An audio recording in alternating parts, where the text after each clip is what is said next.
Halo Sobat Wirausaha, bertemu lagi di channel YouTube Aku Mintara. Pada video produk kreatif dan kewirausahaan yang kedua ini, kita akan bahas tentang apa itu peluang usaha. Materi yang akan kita pelajari pada video kali ini yaitu yang pertama, tentang ciri-ciri peluang usaha. Yang kedua, sumber-sumber peluang usaha. Yang ketiga, yaitu bagaimana mengidentifikasi peluang usaha. Yang keempat, yaitu bagaimana melakukan analisis SWOT dalam melakukan penentuan peluang usaha. Kemudian yang kelima, yaitu bagaimana memanfaatkan peluang usaha secara kreatif dan inovatif. Yang keenam, bagaimana mengembangkan usaha. Dan terakhir, yaitu membuat perencanaan usaha. Sebenarnya apa itu peluang usaha ya? Peluang usaha atau peluang dalam bahasa Inggris berarti opportunity. Artinya yaitu kesempatan yang muncul dari sebuah kejadian atau momen. Peluang berasal dari kesempatan yang muncul dan menjadi ide bagi seseorang. Peluang usaha merupakan kesempatan yang seharusnya diambil oleh seorang wirausaha untuk mendapatkan keuntungan. Hal pertama yang dibutuhkan untuk memulai usaha sendiri yaitu dari sebuah ide. Sebuah ide dapat dikatakan sebagai peluang usaha apabila ide tersebut merupakan suatu konsep yang unik atau menarik dan tidak bersifat sementara.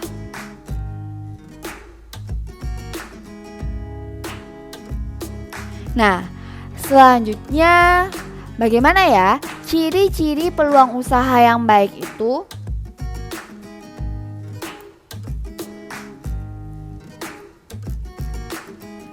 Ciri peluang usaha yang baik terdiri dari 7 ciri. Yang pertama, dia harus original dan tidak boleh meniru. Peluang usaha yang baik tidak meniru orang lain, tapi merupakan hasil pemikirannya sendiri atau berdasarkan riset yang telah dia lakukan. Karena umumnya usaha yang sukses itu harus berbeda dari orang lain dan tidak meniru yang sudah ada. Karena jikalau meniru orang lain belum tentu hasil yang kita dapatkan akan sama seperti yang dihasil didapatkan oleh orang lain. Yang kedua yaitu peluang usaha harus dapat mengantisipasi perubahan persaingan di pasar dan kebutuhan pasar. Artinya peluang usaha yang baik itu harus dapat bersaing dan memenuhi kebutuhan pasar sekarang maupun yang akan datang.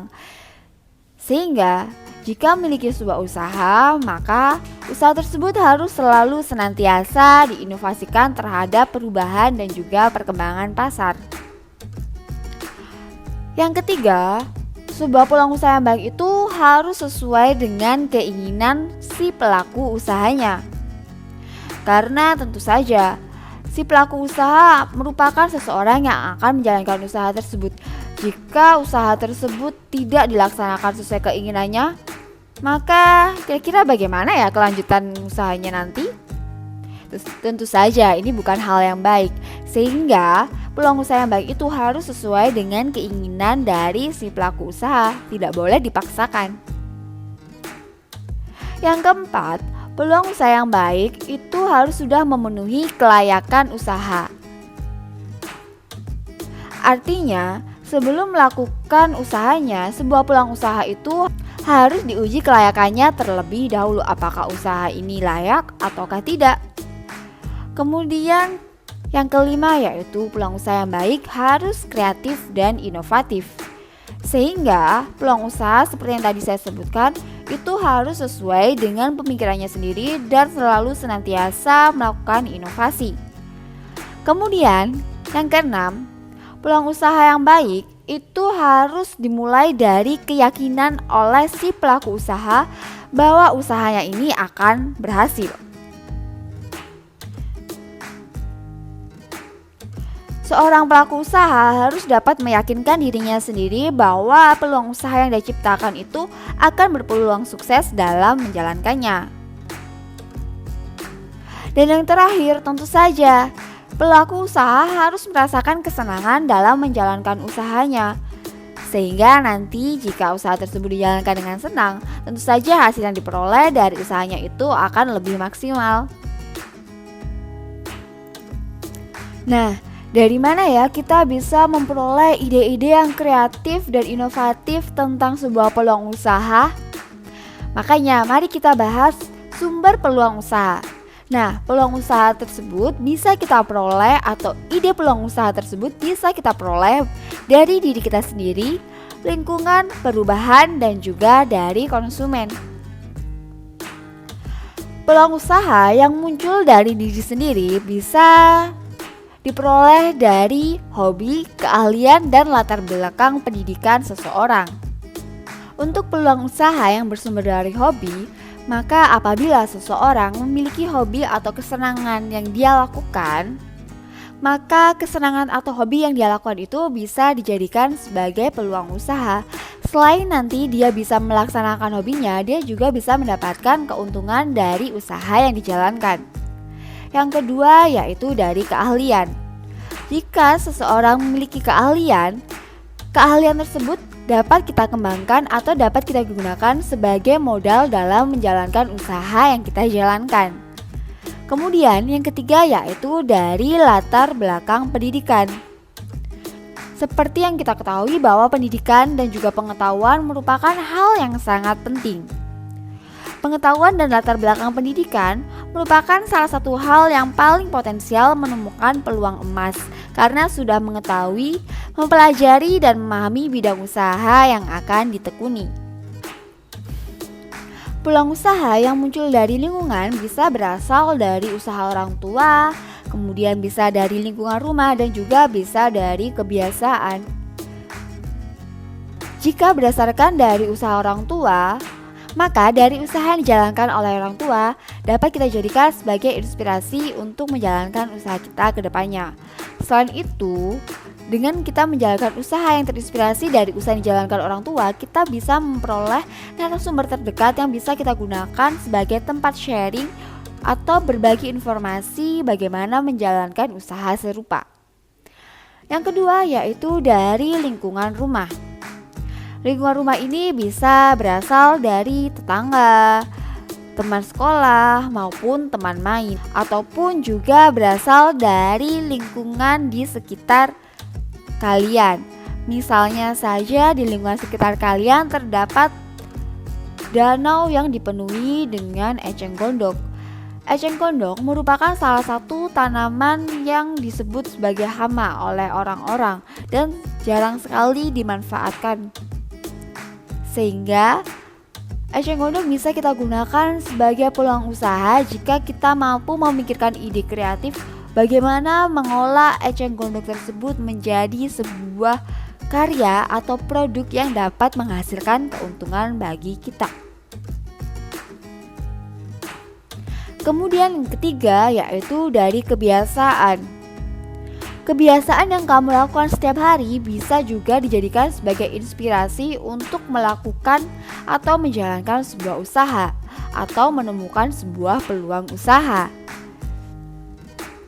Misalnya saja setiap hari kamu selalu melakukan atau selalu update tentang produk-produk yang ada di online shop atau kamu sangat menggemari belanja online, maka kegemaran kamu atau kebiasaan kamu yang melakukan transaksi atau belanja online tersebut bisa kamu gunakan sebagai peluang usaha.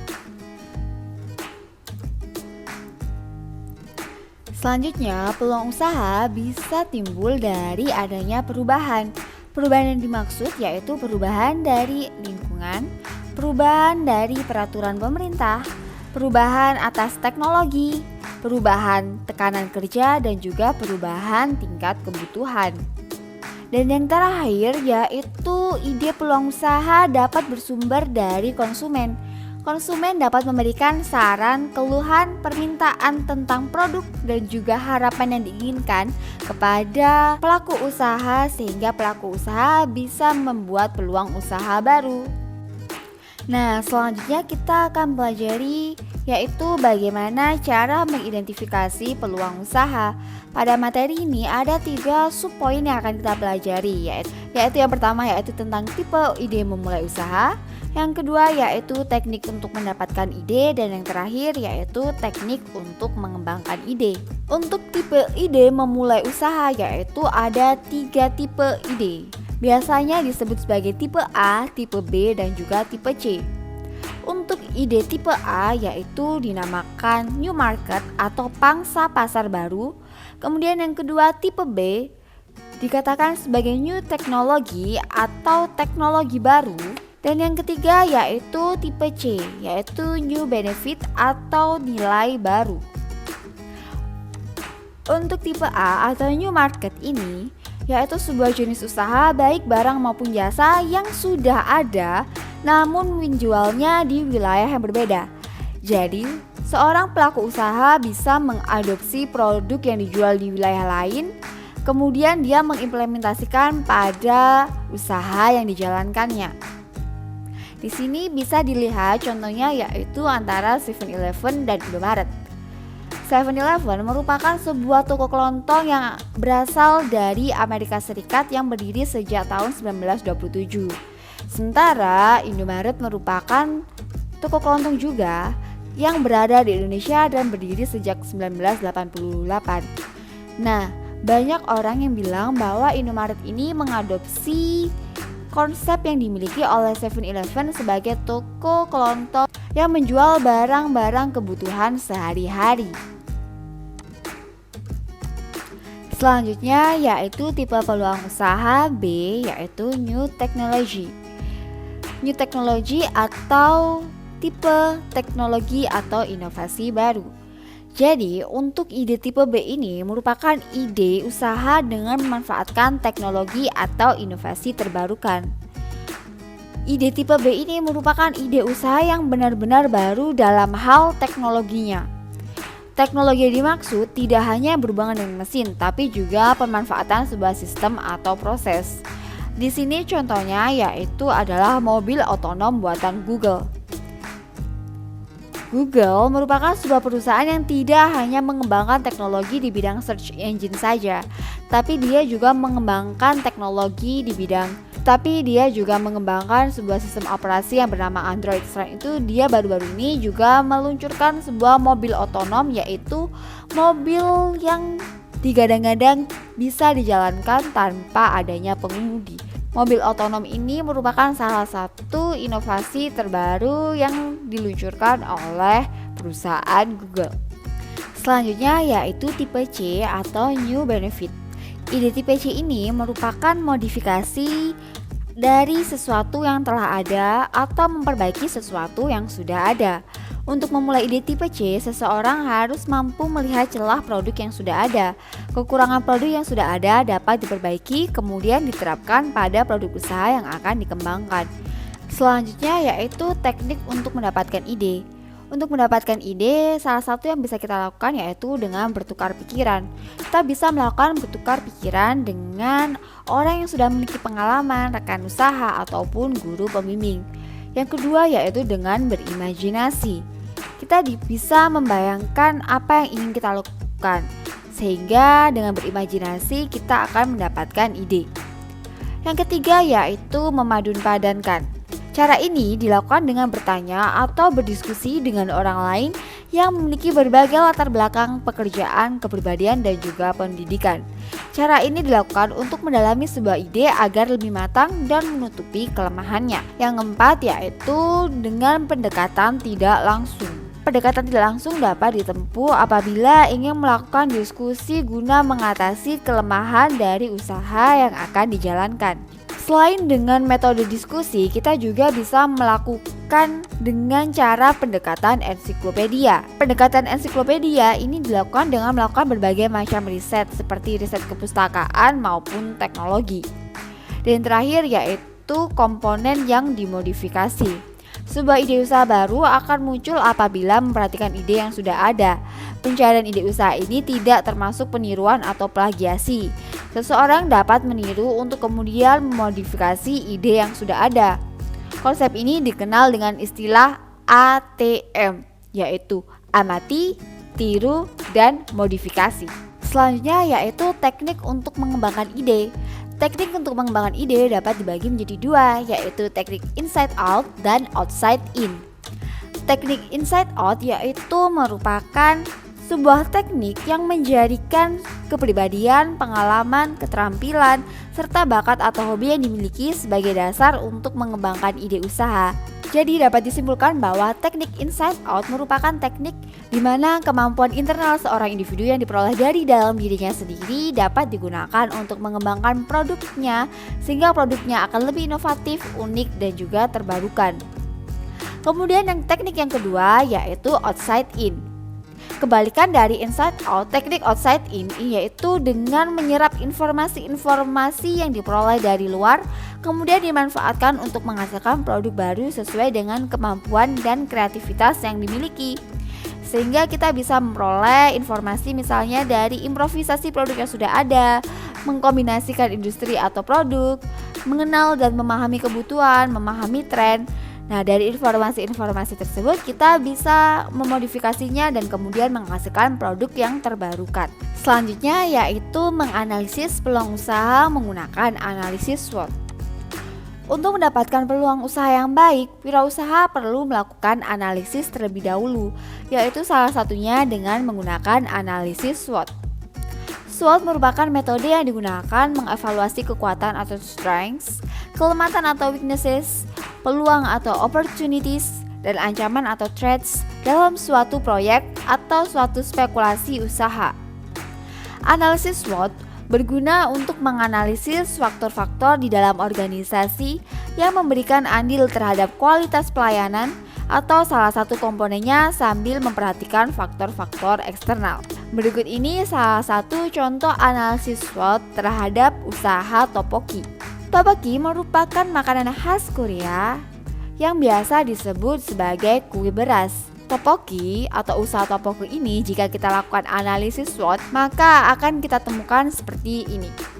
S atau strengths atau kekuatannya, tentu saja jika suatu usaha maka dia akan menggunakan bahan baku yang terjamin dan berkualitas untuk menciptakan cita rasa yang sesuai dengan lidah orang Indonesia. Kemudian W atau weakness atau kelemahannya, tentu saja di sini tteokbokki masih belum terkenal oleh masyarakat luar selain penggemar tren Korea. Kemudian O, opportunities atau peluang. Opportunities dari usaha tteokbokki ini yaitu dengan adanya tren Korea ini maka otomatis peminat makanan Korea juga akan semakin tinggi. Yang keempat yaitu threats-nya atau ancaman dimiliki oleh usaha tteokbokki, yaitu karena tren Korea semakin naik, maka kemungkinan muncul pesaing baru terhadap industri yang memiliki usaha sejenis juga mungkin akan tinggi. Selanjutnya, bagaimanakah cara kita untuk memanfaatkan peluang usaha secara kreatif dan inovatif? Berikut ini langkah-langkah atau cara-cara yang dapat kita lakukan untuk memanfaatkan peluang usaha secara kreatif dan inovatif. Yang pertama yaitu make modification atau membuat modifikasi. Artinya kita harus melakukan beberapa perubahan atau modifikasi terhadap produk atau jasa yang akan dihasilkan peluang usaha tersebut. Yang kedua yaitu make it better atau membuat itu lebih baik. Artinya kita harus membuat peluang usaha yang lebih baik setelah melakukan uji pasar terhadap produk yang akan dihasilkan. Misalnya saja menjadi lebih cepat, lebih kecil, lebih enak, dan lebih ringan. Dan yang ketiga yaitu make it first atau buatlah menjadi yang pertama. Artinya di sini kita harus membuat peluang usaha tersebut menjadi pertama kali dilakukan sebelum orang lain melakukan bahkan memikirkannya. Yang keempat yaitu make it special product. Artinya kita akan membuat produknya secara khusus sesuai segmen pasar tertentu. Contohnya yaitu kita bisa mendirikan sebuah toko yang di situ khusus untuk menjual merchandise K-pop. Yang kelima yaitu cloning. Cloning yang dimaksud di sini yaitu kita hanya meniru fungsi dan tujuan dari sebuah produk atau jasa saja dan kita kemas pada kemasan yang berbeda. Kemudian yang keenam yaitu substitute atau pengganti. Di sini artinya yaitu kita dapat memproduksi produk pengganti dari produk pesaing yang paling besar atau menengah sehingga produk kita bisa menjadi substitusi atau barang pengganti dari produk tersebut. Selanjutnya yaitu proses pengembangan gagasan usaha. Untuk mengembangkan gagasan usaha dimulai dari yaitu tahap gagasan. Tahap gagasan merupakan ide-ide mengenai peluang usaha baru dimunculkan. Berbagai informasi mengenai usaha telah dikumpulkan dan dievaluasi untuk dimatangkan lebih lanjut. Yang kedua yaitu tahap konsep. Pada tahap konsep, setelah menyaring dan mengevaluasi berbagai informasi dan menghasilkan gagasan, tahap selanjutnya adalah mempertimbangkan dan menganalisis gagasan dan informasi secara lebih seksama. Tujuannya untuk mendapatkan gambaran dan rancangan pembuatan produk. Tahap yang ketiga yaitu tahap pengembangan produk. Apabila konsep produk dan pengembangan produk telah disepakati, tahap selanjutnya adalah membuat prototipe dan mengujinya pada tahap pengembangan produk. Selanjutnya yaitu tahap uji pemasaran. Jika produk telah lolos dalam berbagai uji pengembangan produk, maka tahap selanjutnya adalah melakukan uji pemasaran. Misalnya tingkat penerimaan pasar terhadap produk yang akan dibuat. Dan terakhir, setelah melakukan uji pemasaran, maka kita bisa langsung melakukan komersialisasi terhadap produk atau jasa yang kita hasilkan. Yang terakhir yaitu membuat perencanaan usaha. Perencanaan usaha atau lebih dikenal dengan proposal rencana bisnis merupakan gambaran dari rencana usaha yang akan dijalankan. Dalam membuat proposal usaha terdapat 5 bagian yang sangat penting, yaitu yang pertama abstraksi, yang kedua pendahuluan, yang ketiga gambaran umum rencana usaha, yang keempat metode pelaksanaan, dan yang terakhir yaitu analisis aspek finansial. Pada abstraksi terdiri dari gambaran singkat yang mencakup latar belakang penggagas usaha, pasar yang menjadi sasaran, pengelolaan usaha, kelayakan usaha secara finansial, dan juga kelayakan proyek secara umum. Bagian ini hanya satu halaman dengan memberikan kata kunci rencana usaha. Kemudian yang kedua yaitu pendahuluan. Pada pendahuluan terdapat 3 elemen penting, yaitu latar belakang dari usaha yang akan dijalankan, kemudian tujuan mengapa usaha tersebut dijalankan, yang terakhir yaitu kegunaan untuk berbagai pihak terhadap usaha yang akan dijalankan. Yang ketiga yaitu gambaran umum rencana usaha. Gambaran umum rencana usaha terdiri dari studi pasar dan persaingan, metode penjualan dan strategi pemasaran, pengemasan, dan juga perizinan. Pada studi pasar dan persaingan, dijelaskan mengenai peluang usaha dan juga prospek usaha ke depannya, seperti apakah yang dibutuhkan pasar, produk seperti apa yang akan dibuat, apakah peluang tersebut dapat dilaksanakan. Yang kedua yaitu tentang metode penjualan dan strategi pemasaran. Pada strategi pemasaran biasanya dijabarkan mengenai 4P, yaitu product, price, promotion, dan juga place. Penjelasannya harus sesuai dengan target pasar dengan metode yang dipilih. Jika kita sudah punya target pasar, maka agar target tercapai harus didukung oleh usaha-usaha pemasarannya. Yang ketiga yaitu pengemasan. Pada bagian pengemasan ini harus dijelaskan bagaimana cara kita mengemas sebuah barang. Yang keempat yaitu tentang perizinan. Jadi pada bagian ini akan dijelaskan tentang izin-izin yang akan dilalui oleh usaha ini seperti BPOM, MUI, SIUP, SITU, dan sebagainya. Kemudian yang keempat, pada metode pelaksanaan. Pada metode pelaksanaan terdapat 4 bagian yaitu persiapan dan pelaksanaan, kemudian analisis hasil dan uji produk, kemudian proses produksi dan juga alur produksi. Dan yang terakhir, analisis aspek finansial. Pada bagian ini akan dijelaskan mengenai informasi tentang kebutuhan dana, analisis profit usaha, analisis break-even point atau titik impas, dan juga analisis payback period atau periode pengembalian modal. Sekian materi kali ini tentang peluang usaha. Apakah kamu sudah menemukan ide peluang usaha yang ingin kamu lakukan? Terima kasih telah menonton. Jangan lupa tekan tombol like dan subscribe-nya. Sampai berjumpa pada video selanjutnya.